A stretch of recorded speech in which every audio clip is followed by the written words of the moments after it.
Hi and welcome to another video. So in this video what you're going to do is finish up the e-commerce website, and we're going to add the functionality of adding discount codes, and we'll deploy our project in this video.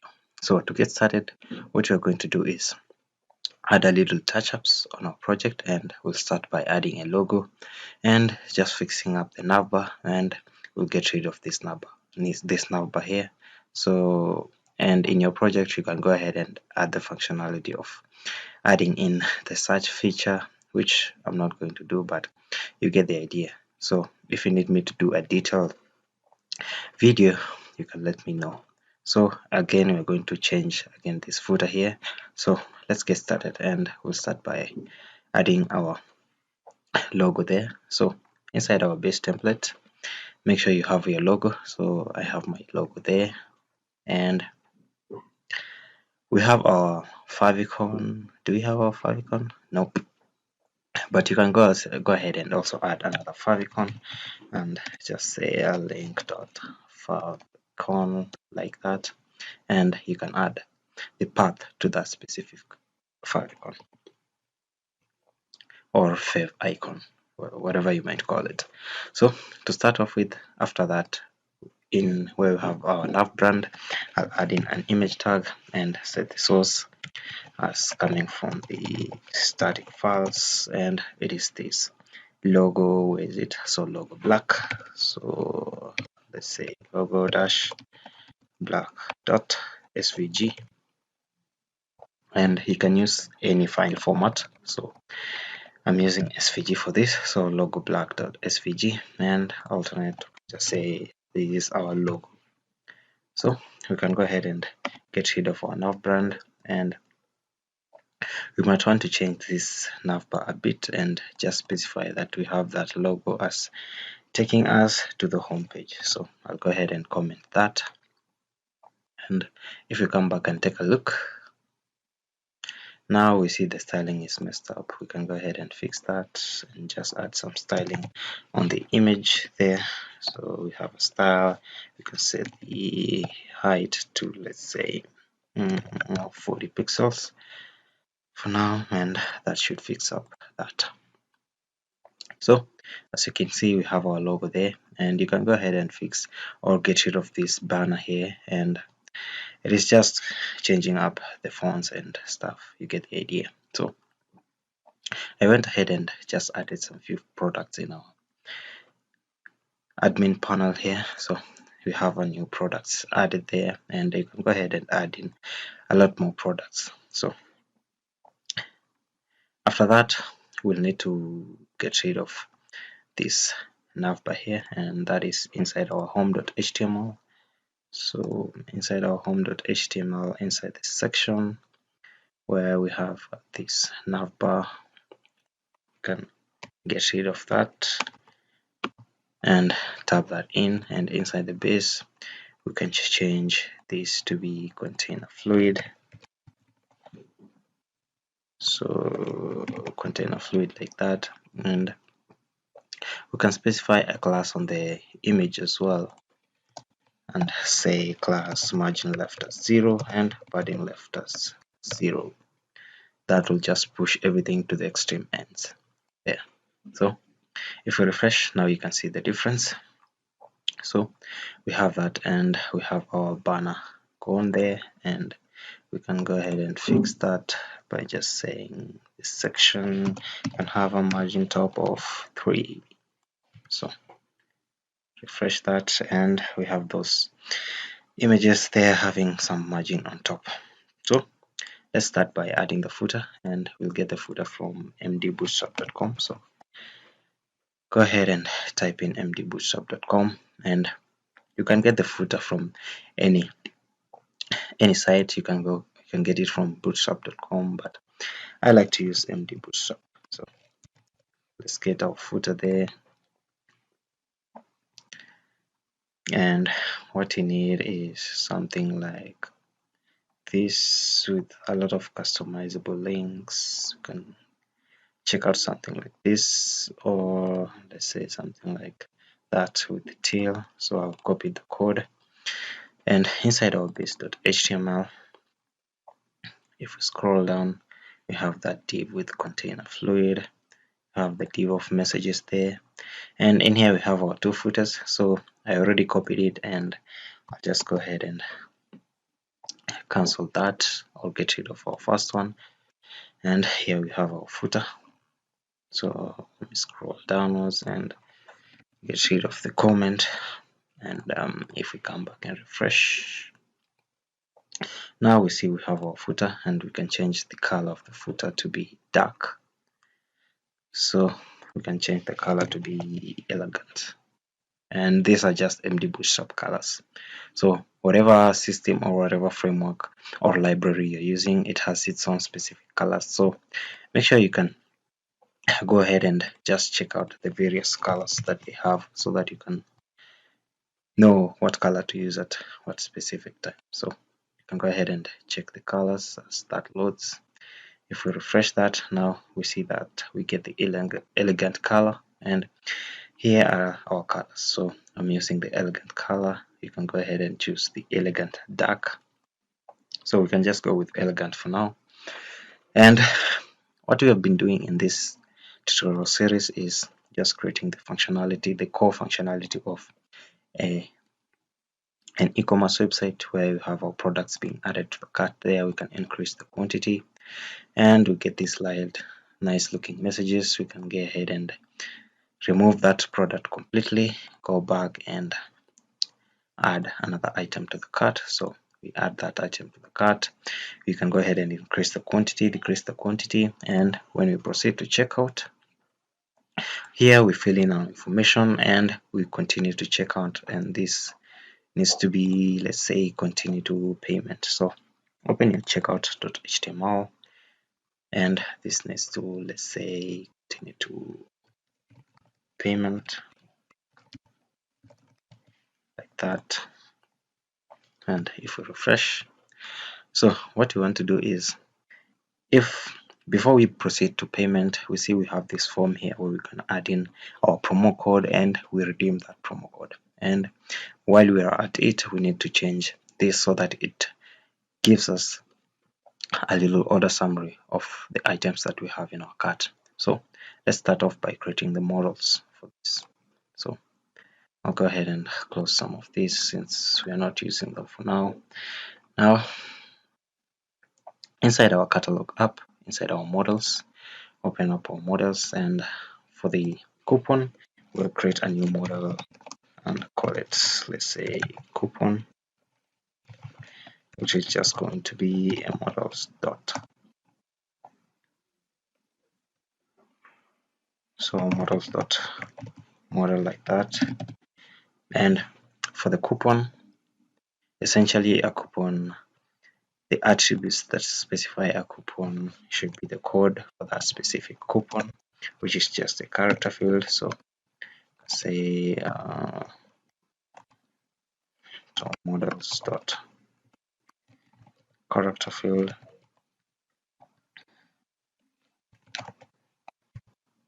and in there we can specify the max length and say maximum length as, let's say, 50 for now,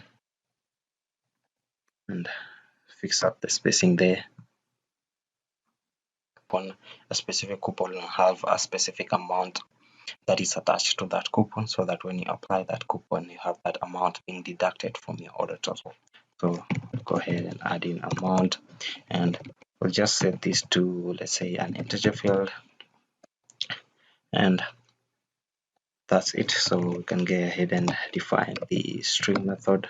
So double underscore str, which returns self.code. So while we are at it, inside our payment model, last time when we did the PayPal integration, now it was returning this field Stripe charge ID, which was coming off of the payments that we did with Stripe. So what we need to do is change this to just be the charge ID, which will depend either with if we are using PayPal or Stripe. So go ahead and save everything there, and we need to make those migrations and migrate. So go ahead and stop the server. So in here we can run manage.py,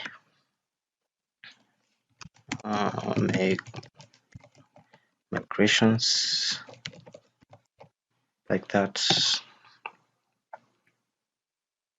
And if I can get this up, we see we changed that field to be like that, so we can go ahead and run migrate, and we see we have those applied migrations. Then we can run our server, and for this, what we need to do, if we enter in our form, our code here, we need to have a view that can handle that. So we'll go ahead and create that view, and inside our views we'll need to import our coupon model.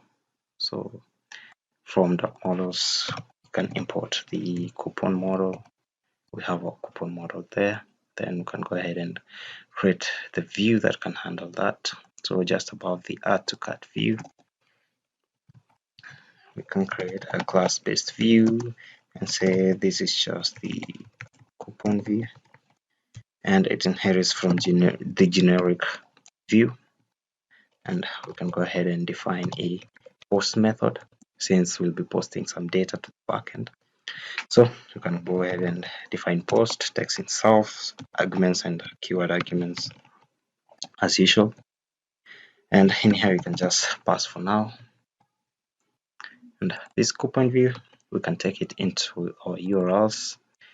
And after the payment view, we can import the coupon view and just add another path that goes to, let's say, add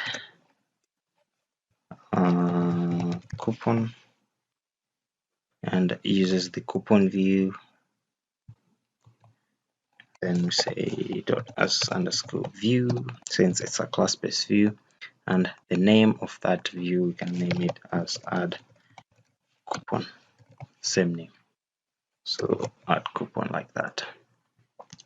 So everything looks nice for now. Now inside our checkout form, we can go ahead and work with this checkout form, but I'd prefer that we create our own form. So inside our forms.py, we're going to create a form that will mimic this exact same structure here. So inside our forms.py, we have our address form. Then we can go ahead and create our coupon form, which will just be a forms console forms.form. And in here, the only field that we'll have on our form is the code. So this code, it will just be a character field. So that's forms.character field, and inside there we can go ahead and specify the max length. So maximum length, we specify that as 50, or we can leave it blank since we already specified that in the model itself. So we have our max length there. Now this coupon form, if we copy that and bring it inside our views, so up top where we are importing the forms, we can import the coupon form, and where we have our checkout view, it is where we want to display our coupon form. So we can say our coupon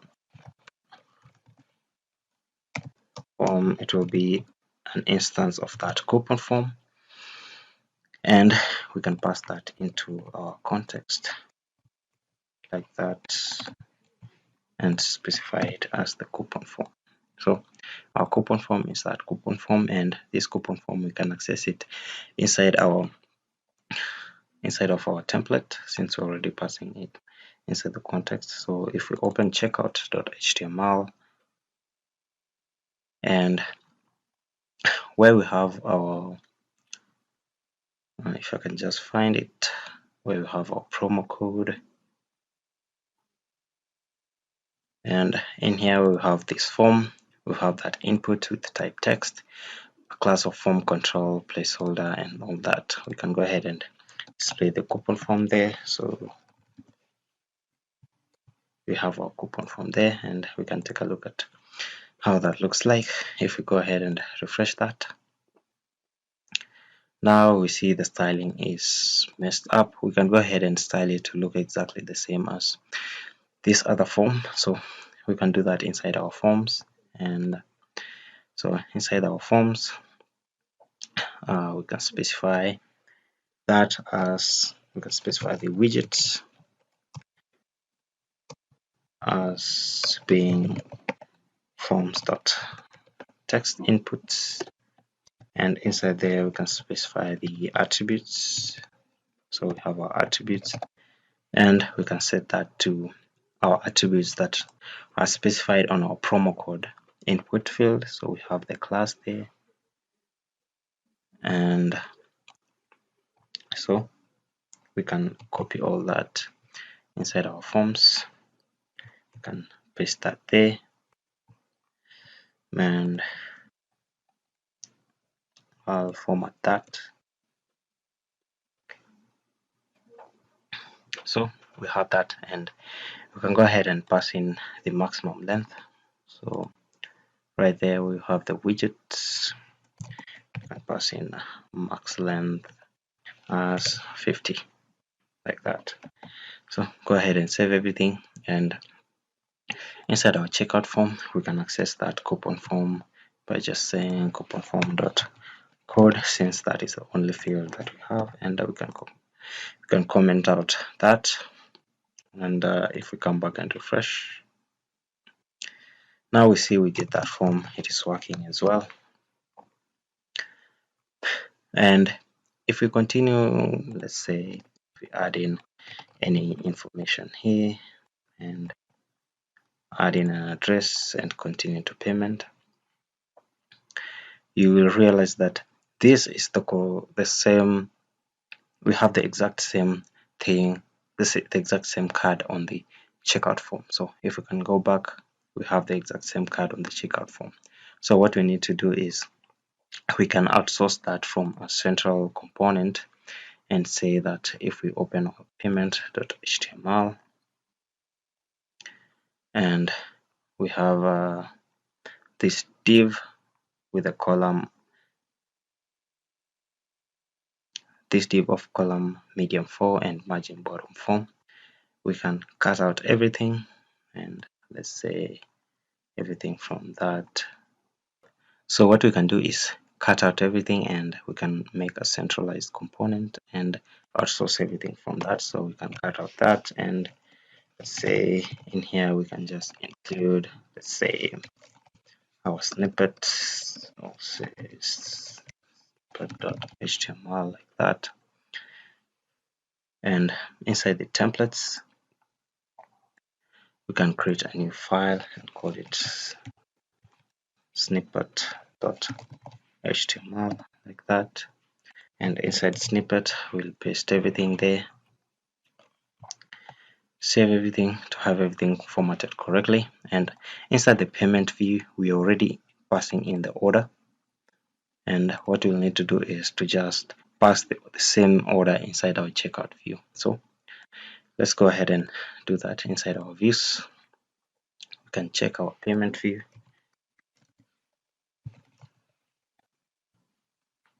So inside our payment view we have this get method that gets that order, and we can copy it like that. So we'll copy that order there, and inside our checkout view, inside the get method we'll have our order being gotten there, and pass in our order like that. So pass in our order inside our template as that order, and make sure we pass it inside the context.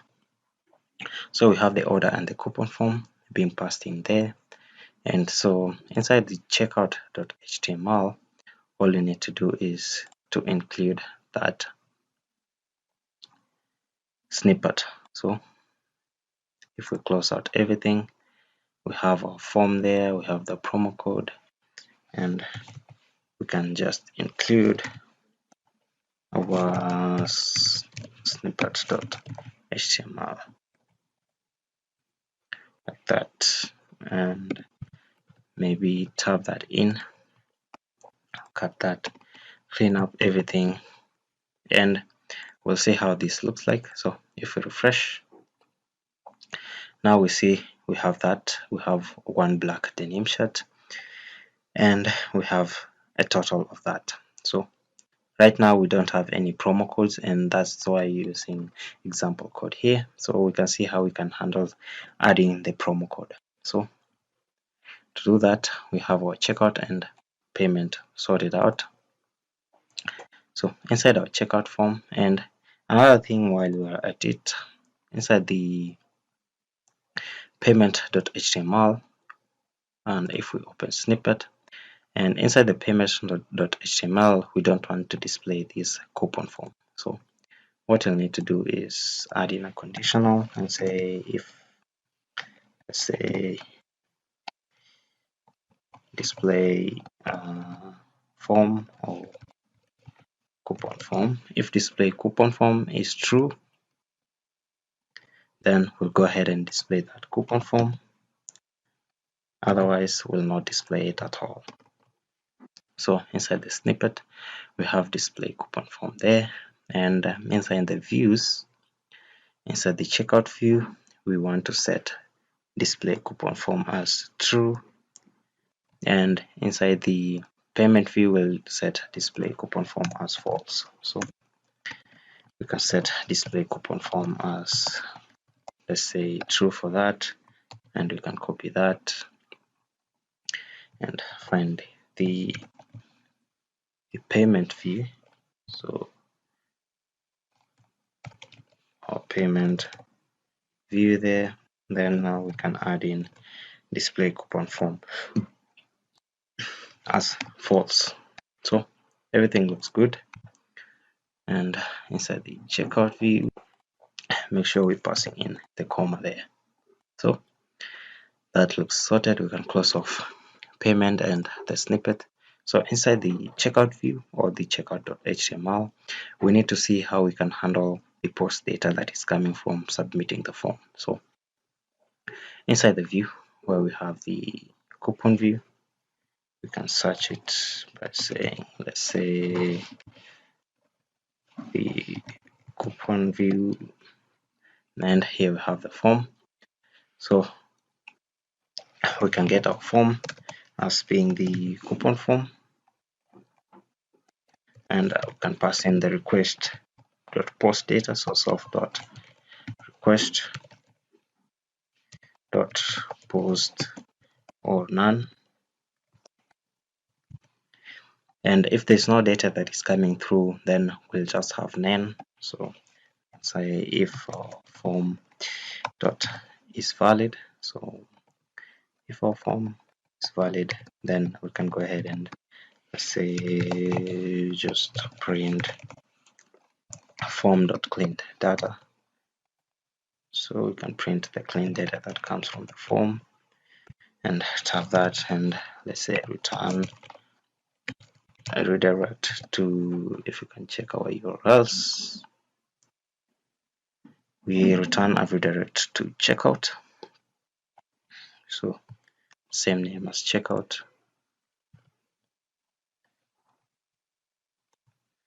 Return a redirect to checkout, and if the form is not valid, I'll just print a message saying invalid form, like that. So we can go ahead and try that now. So we have the coupon view. We already brought it inside our URLs as add coupon, and we have the coupon form inside the snippet. So inside the snippet, we have our form. We can set the action of that form as being the add coupon URL. So we can use the Django template tags and say that is the URL of add coupon, like that. And we need to specify the method as post.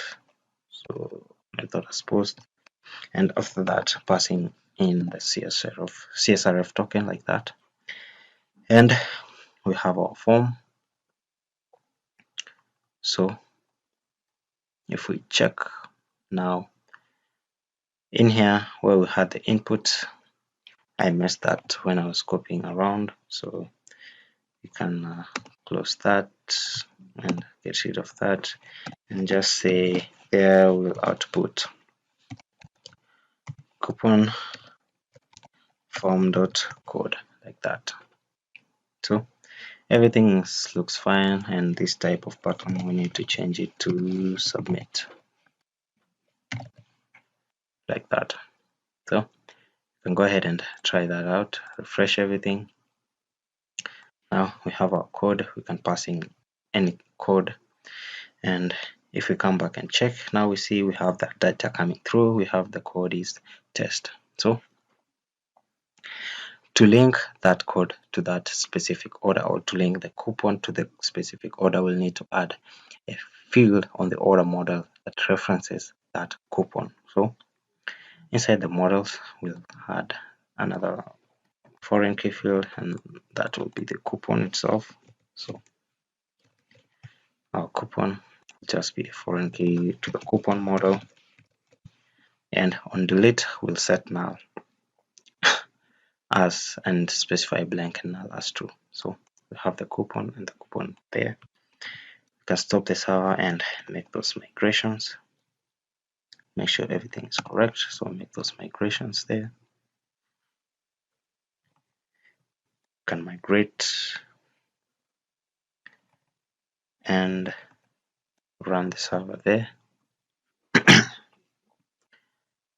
So the coupon is linked to the order in that way, and inside our views we'll need to get that data. So if our form is valid, we need to get our code, then that will come from form.clean-data.get, and we are getting the code like that. So as soon as we have the code, now another thing is there's no way of identifying that specific order that we can link to this coupon.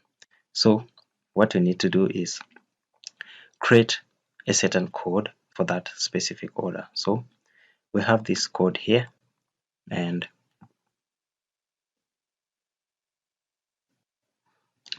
so how we are going to do this is, now if we get the code, we'll need to link that specific code to the order. And to do this, so we'll have our order, and our order, it is just a call on the order models itself. So order dot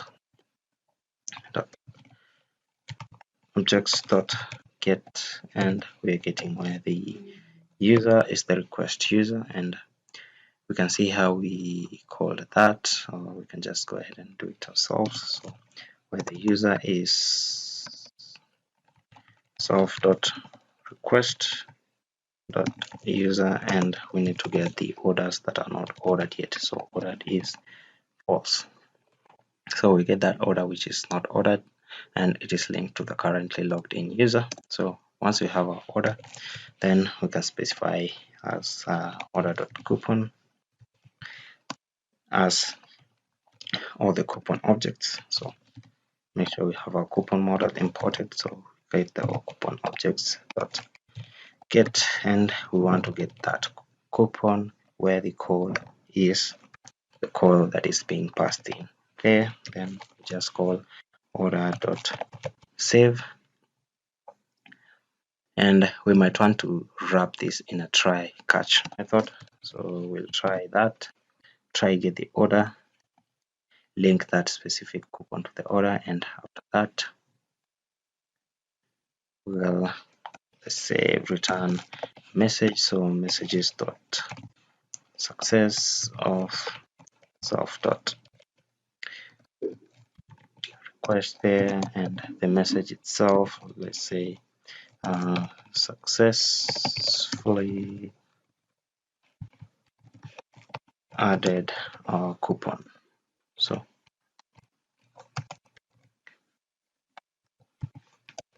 we have successfully added our coupon there, and we can go ahead and return that redirect to checkout. So copy that and paste it there. So we return a redirect to checkout. Else, if we don't have that order, we will accept object does not exist. and after that we'll return a message and a redirect. So message and return a redirect to, let's say, home for now, and we'll just say you don't have an active order, like that.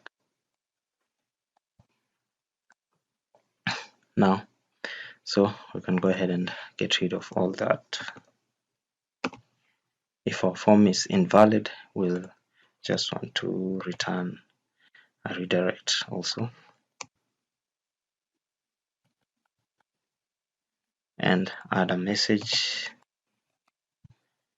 like let's say enter a valid coupon form. So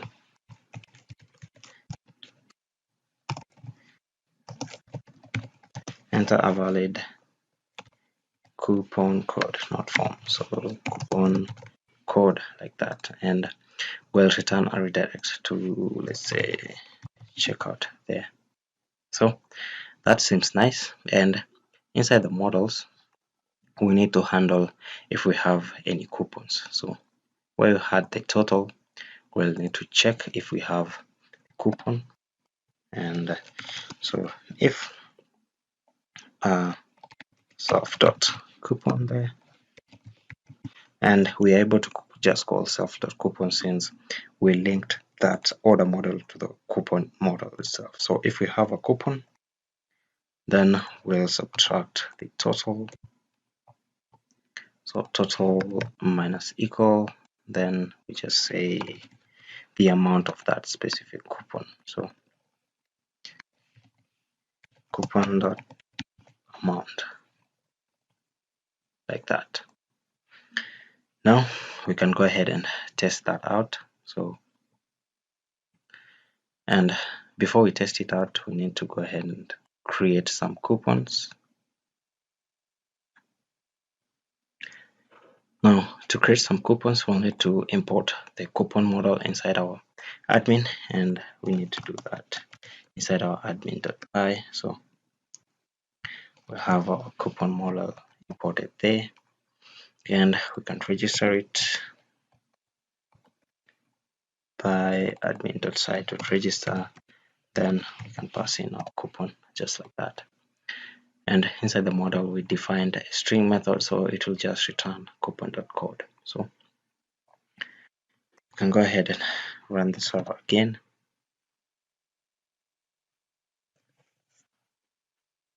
And if we go to the admin, now if we refresh,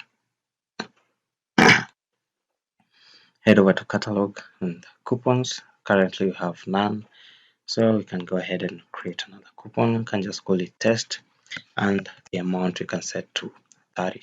So save everything, and if we come back and refresh, now we see we have currently 180. If we apply that coupon, then we should see 150. So apply test, and if we redeem and refresh, now name coupon is not defined,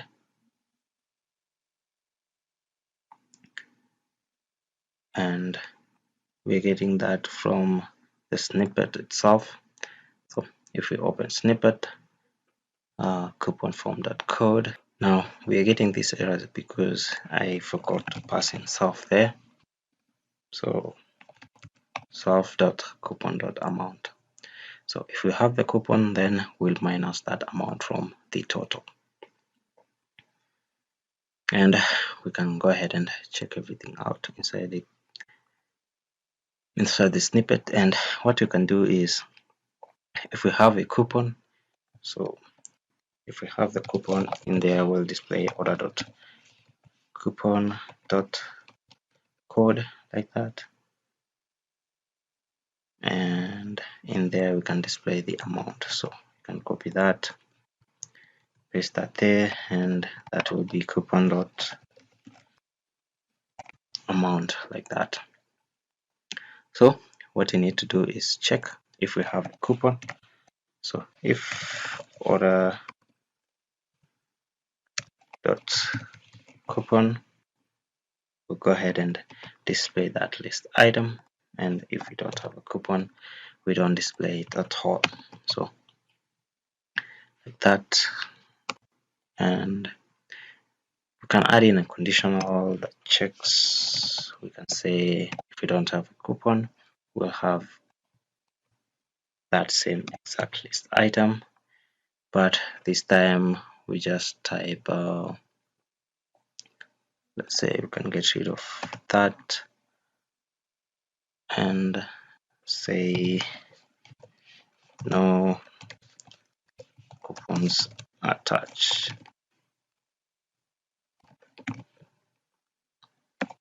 No coupons attached, like that. So that should take care of that. And if we come back and refresh, we see we have no coupons right now. So if we add the coupon test there and redeem, now coupon is not defined.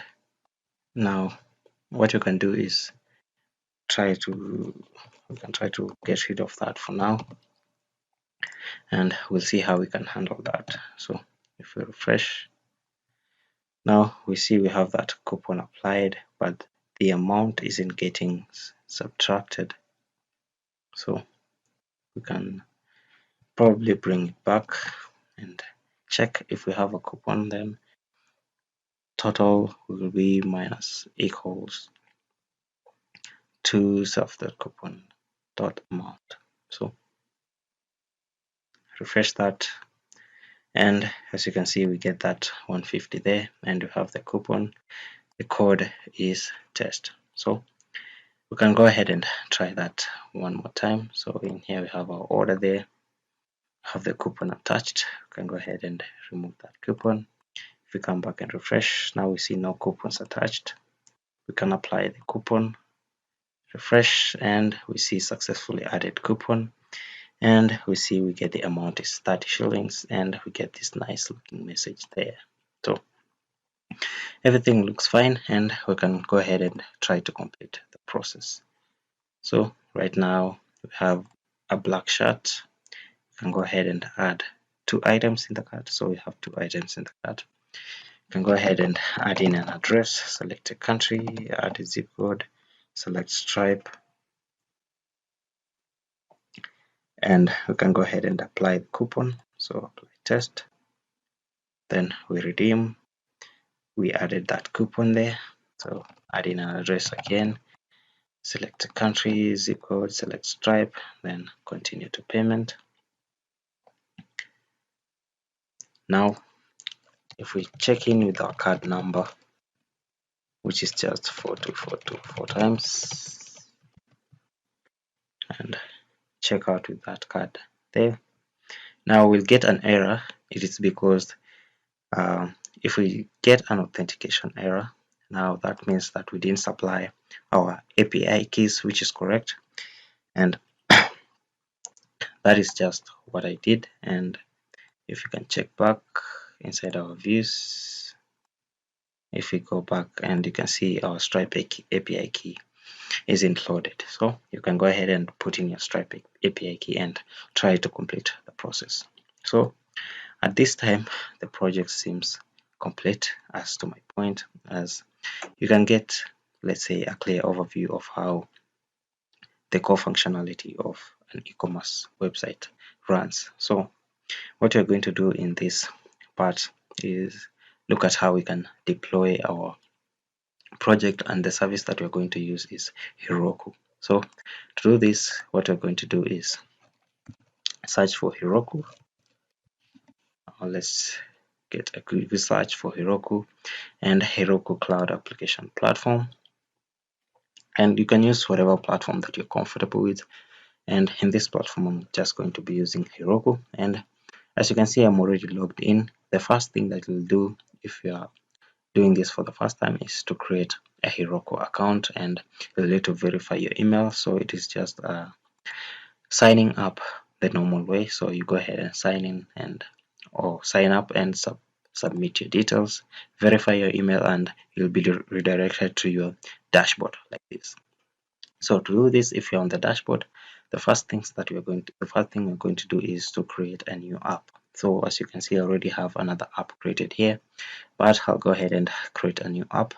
And as you can see, create new app, we supply the app name, and this app name, it is the name of the URL that you want. So for example, if you type in, let's say seed, and if your app is live, your URL will be seed.something.something.com. So in here you type in the URL of your app name. So let's say we'll just go with Butex Online, and if we can come back and check that, so Butex Online like that, and it's telling me that Butex Online is available.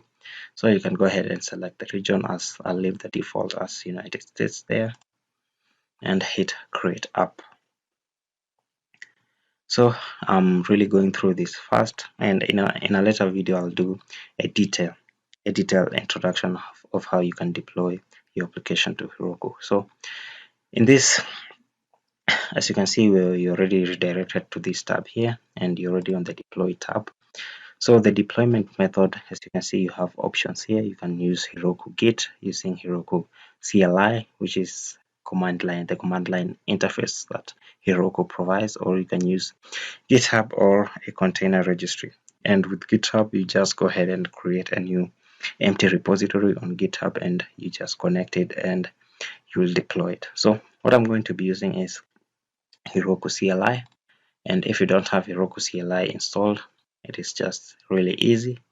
So you can go to this page here, and inside the download and install, and you can go ahead and read through this documentation as well. But you'll download the version that works well for your operating system. So I'm on Windows, and I'll go ahead and hit the 64-bit installer there.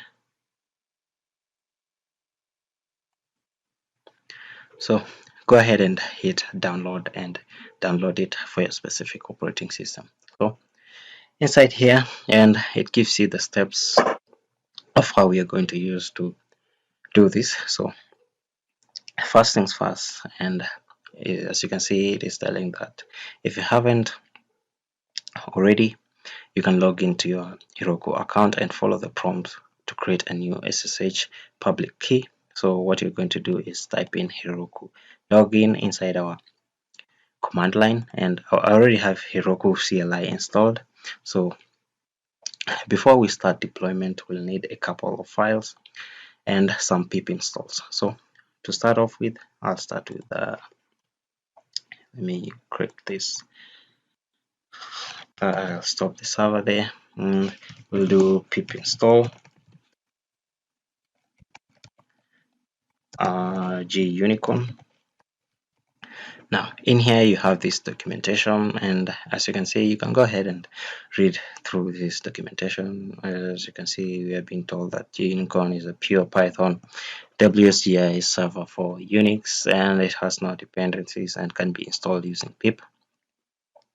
So it is basically a server, a web server gateway interface for Unix. So what you need to do is just type in pip install gunicorn. I already have it installed, and so it was pip install gunicorn. I had that misspelled right there. So if you go ahead and install that, and you can see I already have it installed, and what we'll need again is white noise. So pip install white noise. I believe that is how it is spelled. It's spelled, so white noise like that. So go ahead and install white noise again. I already have it installed, and white noise is a way that Django uses to serve our static files. So radically simplified static file serving for Python web apps. And with just a couple of lines, white noise allows your web app to serve its own static files, and you don't have to depend on external sites such as Amazon S3 or S3 buckets or Nginx or any other external site. And as you can see, it is recommended, especially when you're using Heroku as your hosting platform. So you can go ahead and read through this documentation. And as I said, I'll do a detailed introduction of how to deploy to Django or to Heroku in a later video. So what you need to do, you go to Quick Start for Django apps, and we need to edit our settings.py inside our middleware, and we'll need to add in our white noise middleware like that. So copy that and inside your settings, so close catalog, and we can close off some of these files that we're not using. So close off catalog, and inside our settings and inside the middleware, we need to paste in the white noise middleware like that. And we can go back and we can add this static files storage.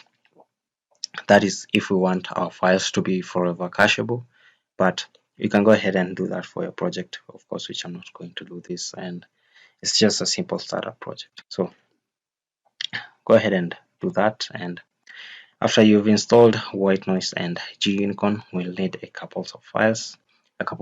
One of them is the gitignore file. So I'll go ahead and close the templates, and inside the gitignore, I've already specified these files to ignore, but this was while I was using GitHub. So I'll go ahead and delete all that, and also delete my readme file. So I'll get rid of that readme, and inside the gitignore, what we can ignore is, let's say right now I don't see if there's anything to ignore. You can ignore the database if you're connecting this to, let's say, a Postgres database or so. But what you'll need to do is to add in a file, and we'll need a couple of these files. So the first one is Procfile, and as you can see, it is typed like that with a capital P and with no extension, and as you can see, it's prompted that right there with the Heroku icon. So inside our Procfile, there are a couple of things that we need to specify. One of them is release, and release, it is basically what you need or what commands that you need to run when our application is deployed. So whenever we deploy our application inside the release, it is where we specify the commands that we want to run. So specify commands such as Python manage.py, so manage.py, let's say collect static, but I'm not going to, you can go ahead and leave that there. And another parameter that we need to specify, it is web, and inside there we need to say gunicorn, so gunicorn, then we specify the path to our WSGI file, so it is ecom, so ecom.wsgi, and that needs to be the name of your root project, so ecom.wsgi. Then we specify two dashes, then log dash file, then space, and then dash at the end. So make sure this is gunicorn, and we can go ahead and specify collect static there, but what I like to do is collect the static files before I deploy the application. So another file that we need to create is runtime.txt, and inside our runtime.txt, it is where we specify the Python version. So Python, and that needs to be, say, and to get your Python version, if you hover over your environment here, as you can see, we have Python 3.8.2. So, or if you hover over your interpreter there, so you can go ahead and change that.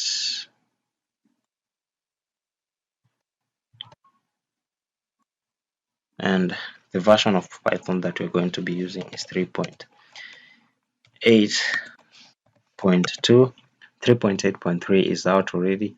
You can go ahead and use that. It has some new improved features, new improved security features. So inside runtime.txt we specify Python 3.8.2, and we'll need one last file, which is our requirements. So requirements.txt, and I spelled that wrong, and it needs to be like that. So requirements like that. So I can't type today. So we have our requirements.txt, and in here it is where we specify our requirements that we'll need to deploy our applications, so that when we deploy our application, Heroku knows what to use to serve our application. So before that, and if we go to our application here and we go to the settings, we'll need to add a build pack for this application or for this app. And inside here, we specify the build pack, or we can select from the list here. So we are doing a Django application file, and we just specify Python there, which is Heroku Python. If you're doing, let's say, a React with Django as your backend, you can specify Python and Node. So specify Heroku Python and save the changes. Now, if we come back to get your requirements, or the requirements that you need this project to run, you can just type pip freeze inside your terminal there, and this will list all the dependencies of your project. So as you can see inside there, we have quite a lot that we don't need. So to do this, I'll create a virtual environment. So virtual env, and just name it env like that, and that will create a virtual environment inside our app. And inside the git ignore, we can just try to ignore our environment or our virtual environment. Now, so we have our environment there. We can go ahead and activate it with env scripts activate, and let's just give it time to load there. So for environment, we can activate with let's say env, can go into scripts, env scripts activate like that, and we have our environment active, and we can just try to run the server there to see what packages we're missing. So manage.py, it run server, and as you can see, we're getting this error calling import Django, and it is because we don't have Django installed. So we'll start by installing what we need, and we need Django, we'll need Stripe. So I went ahead and installed the requirements for applications. We have Django, we have white noise, we have gunicorn, Django countries, Django all the packages that we are needing for application. So as soon as we take our application live, Heroku is going to look at this requirements.txt file, and it is going to install these dependencies that will be necessary for application to run. So once we have that set up, we can go back to the documentation and see. If we go back to the deploy tab here, you see if we're using Heroku CLI, we'll need to log into our Heroku account and follow the prompts to create a new SSH public key. SSH is secure shell, so we'll need to create a secure shell public key. And we start that by typing Heroku login. So I'll just do Heroku login there. And what is it is going to do, it will going to pop up a new window in the browser where I can log into my account, Heroku account. So As you can see, press any key to open up the browser to log in.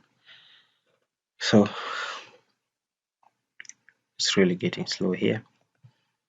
Now this is the browser window, so log into your Heroku account, and we are logged in. So you can close this page and return to the CLI. So if we return to the CLI, now we see we are logged in with that email address. So what we need to do is to cd into our project and initialize that project as an empty repository, and we'll follow along with the steps. So first things first,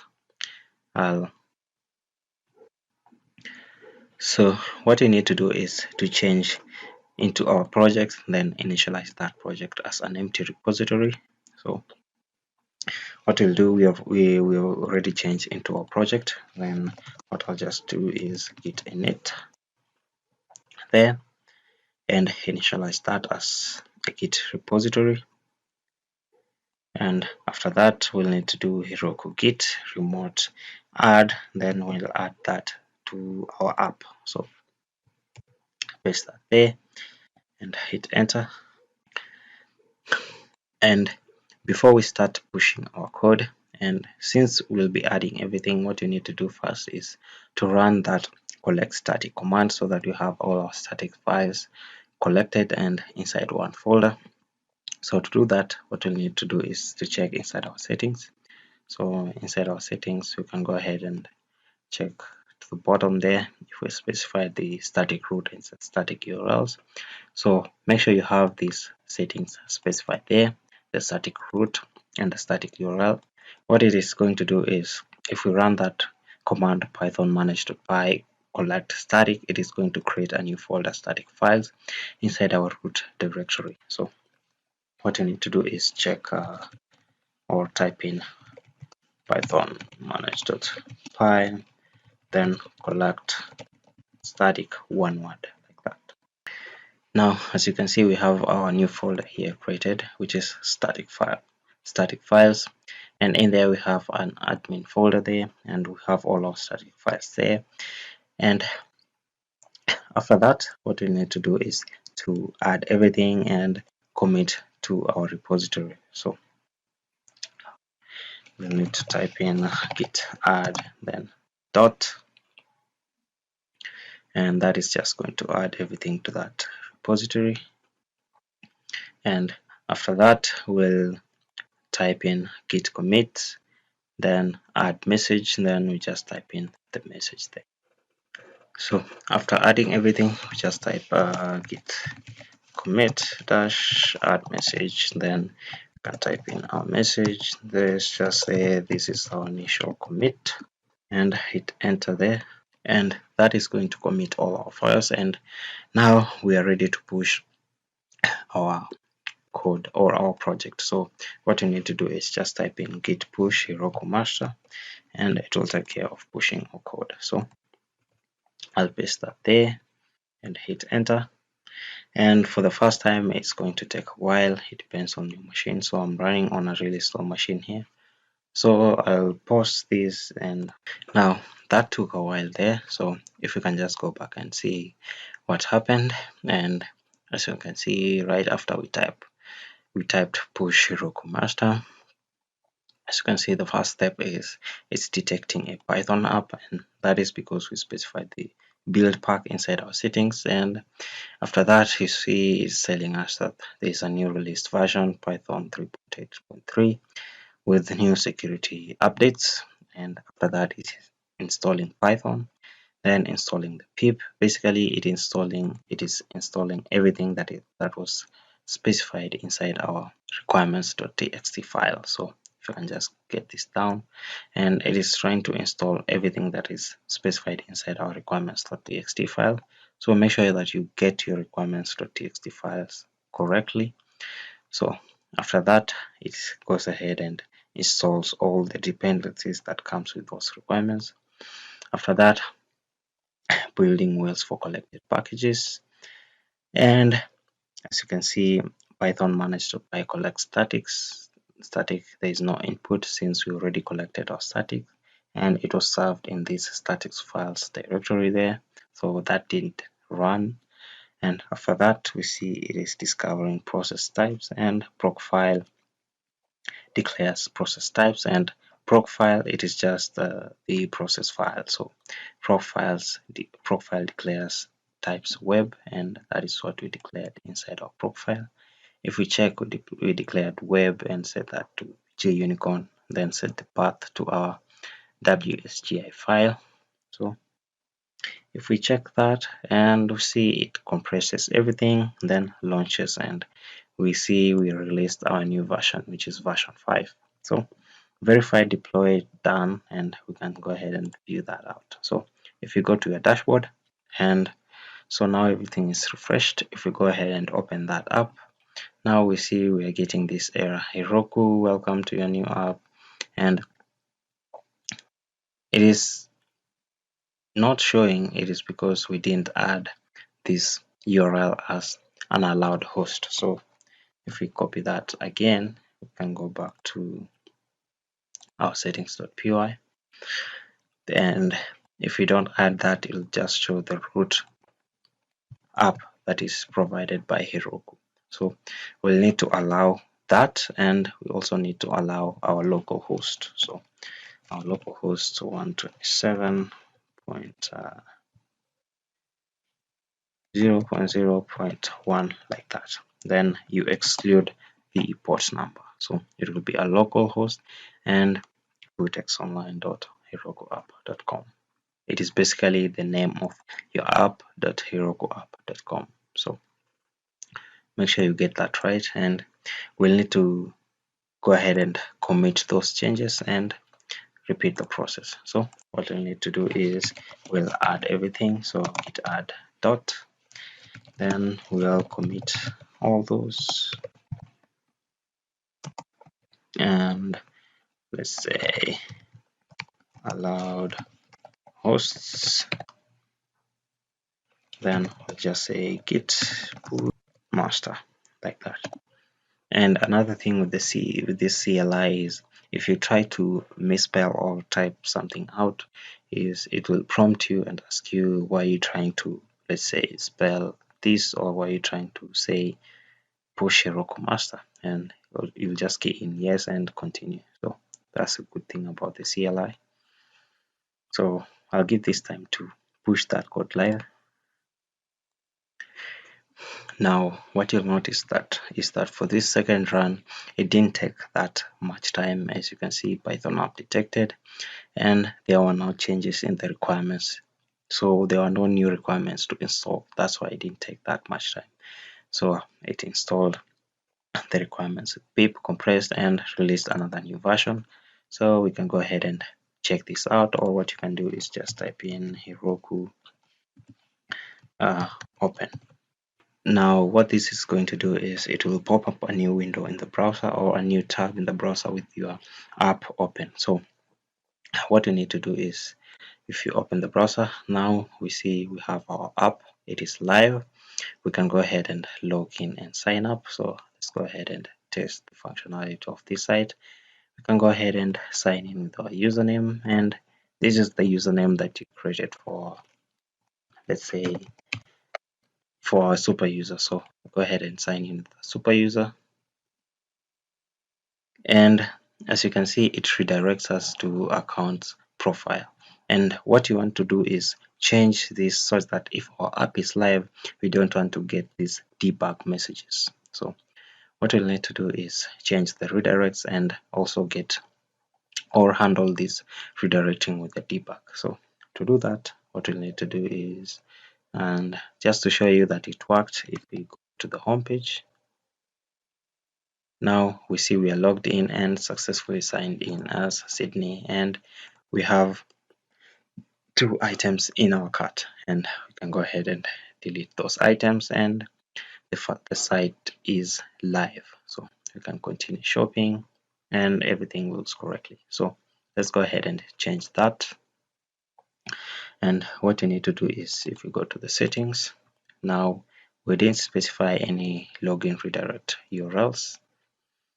So account authentication methods, and what you need to do is specify login redirect. So redirect URL as just slash, and we can do that with the sign up as well. It is not required, but you can go ahead and just do it. So sign up redirect URL as also slash. So we have that set up, and what we need to do is check if os.get current working directory. If we get our current working directory, and if that is equal to, let's say, /app, then we need to change the status of debug. And if we're on Heroku, we'll just say debug is, let's say, false. So save everything, and this can be debug, also debug in small letters. So I'll just do the, if we're on Heroku, or if we are using Heroku as our platform, we'll need debug to be caps. So debug needs to be equals to false. So like that. So save everything.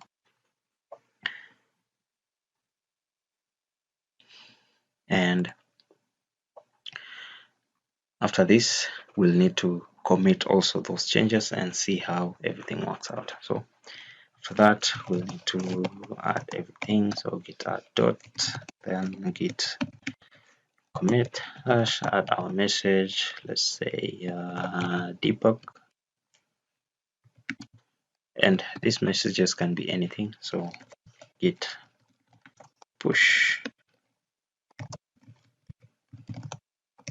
Heroku master, like that. So as you will notice also that on this third run, or on this third release, it will also take a shorter time compared with the other releases. So, and as a practice, instead of releasing your app and also going through everything or checking through the functionality of your site, you can go ahead and type in, or you can go ahead and create some automated tests for your apps that will check if your app works correctly once you deploy it. So that is an area you can explore on your project, or on your project, or on your personal project. So as you can see, everything looks the same. We don't have any issues. Then our verifying deploy, it is done. Then we can just do Heroku open again, or since our app is live, we can go ahead and just refresh everything. So if we do a refresh on our app,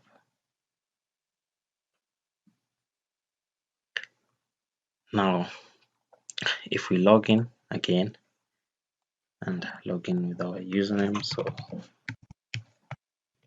like that, and log in, now we see we are redirected to the home page. So we can go ahead and save everything, and we can also view the admin panel. So if we go to /admin, then we see we already logged into the admin since we logged in with the super user. So if we go ahead and add an item to the cart, or not to the cart, if we add an item to our site, let's say dummy item 1, we can add in a price, let's say something like that, status, category, shirt, label, primary in there, type anything, we can choose any image like that, then hit save.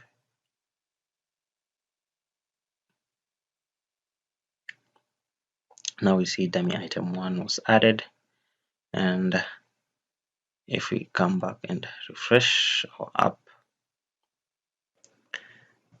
so the images aren't displaying. It's because with Heroku, now Heroku specifies that you have an external source where you can store your static files, such as, let's say, Amazon S3. Now in a later video, or in another video, I'll do a setup of how we can do, or we can set up our S3 buckets so that we can store our static files. And Heroku doesn't have the provisions for, let's say, serving these static files. So that's why you're seeing that we have the images being rendered out. The functionality is the same. the site works out correctly as it should. If we click on the title, we can add an item to the cart, and we'll need to be logged in first. As you can see, we have those items being added to the cart there. It's just that the images or the static files are not or rendering out correctly. If you go ahead to the admin and add in another static file or another item, as you saw that the static or the static files were not being rendered out. So in another video, I'll do how to set up the Amazon S3 buckets to serve our static files. So another thing is, if we check now, we are seeing that if we view on the site information, we're seeing that the connection is secure. But if we go to our application and to the settings, there are no SSL certificates that are added. So as you can see, you're being told to upgrade to paid dynos to configure Heroku SSL. Now, I'll also do another video of how you can configure an SSL certificate and start with the process of buying a domain name and all that. But in this video, I just wanted to get everything together, and it will be a good practice of how we can just add these features to our site as we go along. So I just wanted to get our site live, and here is our site. It is live, and we need to be prepped for, and it is maybe because we are logged into Heroku, but if we log out, we'll see that our site is not secure. So we'll need to be prepped for that, and we'll need to force SSL to be secure. So we'll need to force SSL to secure or redirect this HTTP. We can add in a little snippet of code inside our app, and if our app is live, we'll need to force SSL. And but to do that, we can change that by saying so secure proxy SSL header like that. We are going to set that to a tuple, and inside there we specify HTTP, and we'll need to forward that to HTTP forward underscore proto, and we can forward that to, let's say, HTTPS, and that will take care of our site, so that whenever we are live and we are on HTTP, it will forward that to use the secure socket layer header as HTTPS. So we'll add in another setting and say the secure SSL redirect as being true. So, and this needs to be forwarded, not forward. So make sure you get that right. HTTP x forwarded proto to it. Now all you need to do is also commit those changes. So git add everything, then we commit. Let's just say SSL for now.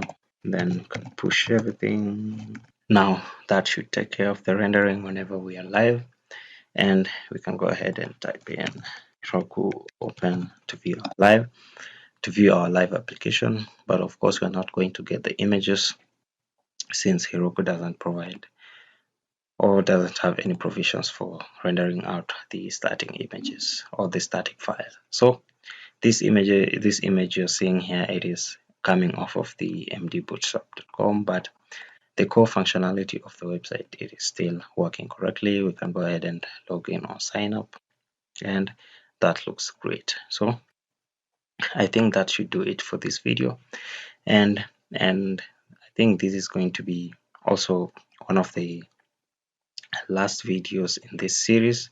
Of course, you can go ahead and add in more functionalities. Of course, let's say accepting refunds, adding ratings, also ratings for products, reviews for products. You can go ahead and add in a profile where you just get a detailed review of your profile or your past orders, and you can go ahead and make this as juicy as possible. So I'll leave it at that and leave it for you to practice and practice and practice and also improve on this. The source code for this project, I'll also leave it in the description section below. So thank you guys for watching this video. If you like this video, make sure you give it a thumbs up. If you haven't subscribed to my channel yet, make sure you click that subscribe button and hit the notification bell to get notified when I drop any new video. So I'll see you in the next video.